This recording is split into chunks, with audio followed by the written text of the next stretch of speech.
सुबह 4 बजे डोसा खाने वाला ससुराल।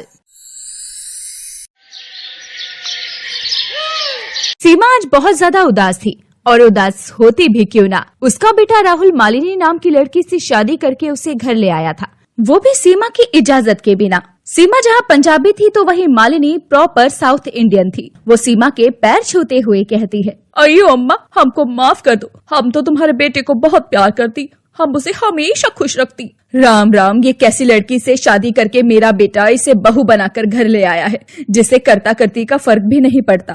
अरे मेरा परिवार क्या संभाल पाएगी ये? अम्मा, हम सब कुछ सीख जाएगा, हमें बस थोड़ा सा समय लगता, आप हमें थोड़ा समय देती।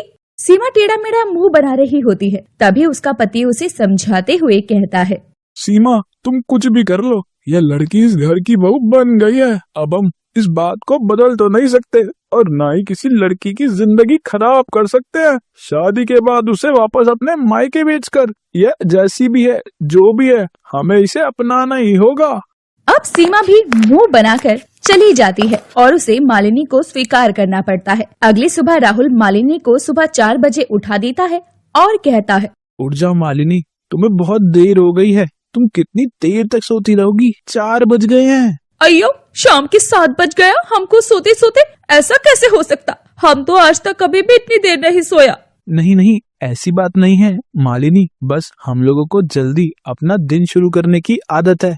दरअसल माँ पहले स्कूल में पढ़ाती थी और उन्हें सुबह 6 बजे पहुंचना होता था, तो वह 4 बजे उठकर ही हम लोगों को नाश्ता कराकर पूरे घर का काम कर लेती थी और उसके बाद 6 बजे स्कूल निकल जाती थी। तब से हमारी यही आदत है। ये कैसे बात करती तुम राहुल? तुम लोग सुबह 4 बजे नाश्ता करता? ऐसा तो कोई नहीं करता मुर्गन, तुमको क्या कहीं की ट्रेन पकड़नी होती?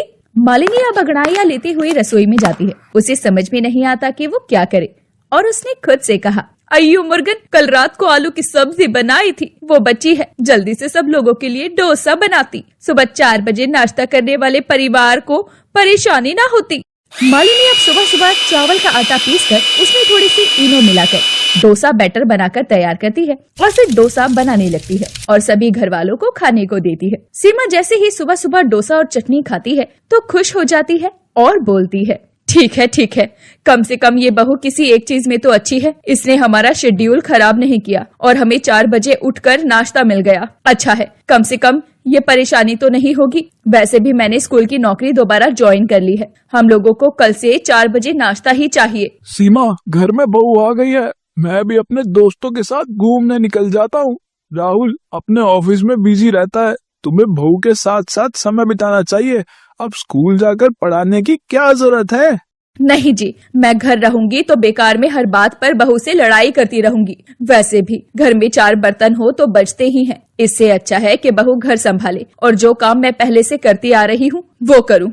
बीच में मैंने स्कूल इसीलिए छोड़ दिया था क्योंकि घर को संभालने वाला कोई नहीं था, लेकिन अब ये जैसी भी है साउथ इंडियन बहू घर में आ तो गई है ना। ठीक है अम्मा, अगर आपका दिल करता तो आप स्कूल में पढ़ाता, हम सुबह 4 बजे सब लोगों के लिए डोसा बना कर रखता, क्योंकि ये जल्दी भी बन जाता और सेहत को अच्छा भी होता। हाँ ठीक है, मैं जानती हूँ पुत्र कि डोसा कितना जल्दी बन जाता है और तो कितनी बड़ी आलसी है वो भी साफ साफ नजर आ रहा है। मुझे 2 दिन में ये सब कुछ समझ में आ तो गया है, पर कोई नहीं, धीरे धीरे सीख जाएगी, अब क्या कर सकते हैं। सीमा ये बोलती है और उसके बाद नाश्ता करने के बाद अपने कमरे में चली जाती है। ऐसे ही अगले दिन मालिनी भी बहुत गहरी नींद में थी और राहुल उसे जगा देता है। मालिनी, उठ जाओ, रात के 3:30 बज गए हैं, अब तुम्हें जाकर सब लोगों के लिए नाश्ता बनाना होगा, तभी तो माँ स्कूल जाएगी। अयो शिव शिव शिव, एक बात तो समझ में नहीं आता राहुल जी, आप तो ऑफिस सुबह 10 बजे जाता और पापा जी तो कहीं नहीं जाती, फिर आप लोग सुबह 4 बजे नाश्ता काहे को करती? नाश्ता करते ही वापस सो जाती। वहाँ वे क्या है ना, लेट नाइट क्रेविंग तो सबको होती है। हम लोग सोते ही 11 बजे है तो 4 बजे अपने आप ही भूख लग जाती है, फिर सोचते हैं कि माँ खाना बना रही है तो हम भी खा लें। और अगर तुम्हें हमें रोज टेस्टी टेस्टी डोसा बनाकर सुबह 4 बजे खिलाओगी तो किसका मन करेगा? मैं सब जानती है राहुल जी, तुम हमें मस्का मत लगाती, हम जा रही है डोसा बनाने, थोड़ी देर में सबको नाश्ता लगाती। मालिनी ये बोलकर सुबह सुबह डोसा बनाने के लिए चली जाती है। उसे बहुत गहरी नींद आ रही थी, लेकिन कोई भी उसकी परेशानियों को नहीं समझ रहा था। ऐसे ही एक दिन जब वो डोसा बना रही होती है तो डोसा पूरी तरह से जल जाता है, तवा भी काला हो जाता है।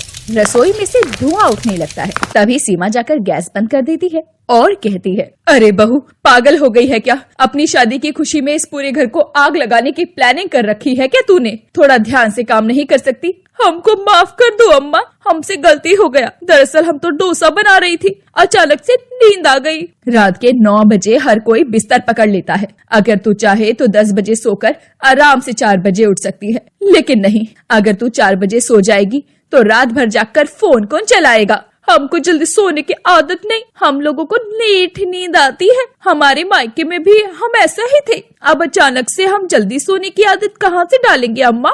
ये हम कैसे कर पाएंगे? अरे वाह, मतलब तू अपने और मेरे परिवार के खिलाफ जाकर मेरे बेटे से लव मैरिज कर सकती है, उससे इश्क लड़ा सकती है, बस अपनी आदतों को थोड़ा सा बदल नहीं सकती। वाह मालिनी वाह। सीमा ये बोलकर चली जाती है। मालिनी उदास हो जाती है। वो तवे को अच्छे से साफ करती है और दोबारा से सब लोगों के लिए डोसा बनाकर लेकर आती है। राहुल उसे उदास देखता है तो पूछता है, क्या बात है मालिनी, तुम भी बैठो हमारे साथ, कुछ खा लो। तुम तो कुछ खा ही नहीं रही हो। हमको सुबह 4 बजे भूख नहीं लगती। हम आप लोगों को नाश्ता कराकर थोड़ी देर और सो जाती और उसके बाद उठकर खाना खाती। मालिनी ये बोलती है और उसके बाद सभी परिवार वाले नाश्ता कर लेते हैं। उसके बाद मालिनी सोने के लिए चली जाती है। वहीं दूसरी तरफ सीमा जब स्कूल में पढ़ाकर घर वापस आ रही होती है, तभी उसे अपनी पड़ोसन कंचन घर की सीढ़ियों पर बैठी हुई मिलती है। वो उसके पास जाती है और पूछती है, क्या बात है कंचन, इस तरह घर के दरवाजे पर क्यों बैठी है और तेरे घर पर ताला क्यों लगा हुआ है? क्या बताऊं सीमा बहन, मेरी किस्मत ही खराब थी जो मैं इस रेशमा को बहू बनाकर घर ले आई, क्योंकि ये लड़की मुझे पसंद बहुत आई थी अपनी बेटी के लिए। मेरा बेटा तो किसी और लड़की से प्यार करता था, बस वो दूसरी समाज की थी और हमारे घर के तौर तरीके नहीं जानती थी, इसलिए मैंने अपनी बेटी की शादी उससे नहीं होने दी। मेरा बेटा मेरी इज्जत की वजह से मान गया, लेकिन अब देखो मुझे क्या झेलना पड़ रहा है। ताला लगाकर अपने दोस्त के जन्मदिन में चली गई है, ये भी नहीं सोचा कि बूढ़ी सास कहाँ जाएगी। कंचन बहन, ये तो तुम्हारी बहू ने बहुत बुरा किया। अगर वो थोड़ा सा एडजस्ट कर लेगी तो क्या हो जाएगा?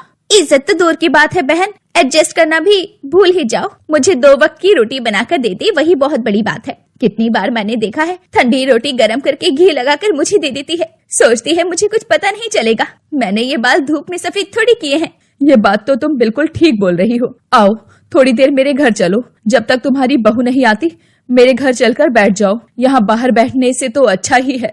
सीमा कंचन को लेकर अपने घर आ जाती है, जिसके बाद मालिनी जैसे ही उन दोनों को देखती है तो दोनों के लिए चाय नाश्ता लेकर आती है और वहाँ रखकर चली जाती है। कंचन कहती है, कुछ भी बोलो सीमा बहन, तुम्हारी बहू किस्मत वाली है जिसे इतना अच्छा घर परिवार मिला, और किस्मत वाली तो तुम भी हो। कितना अच्छा है तुम्हारा बहू और बेटा। तुम्हारा बेटा शादी करके साउथ इंडियन को लेकर आया है, लेकिन उसने तुम्हारी 4 बजे उठकर डोसा बनाने वाले ससुराल में भी कितने अच्छे से एडजस्ट कर लिया। ऐसी बहू जो बेटी समान हो किस्मत वालों को मिलती है। कंचन कुछ देर बातें करके चली जाती है, जिसके बाद सीमा को समझ में आता है कि कंचन बिल्कुल ठीक कह रही थी और मालिनी सच में बहुत अच्छी थी। धीरे धीरे सीमा वापस अपने स्कूल की जॉब छोड़ देती है ताकि वो अपने परिवार के साथ समय बिता पाए, और उनका पूरा परिवार जो सुबह 4 बजे डोसा खाया करता था, वो फिर से 8-9 बजे उठकर अपने मनपसंद का नाश्ता करने लगता है।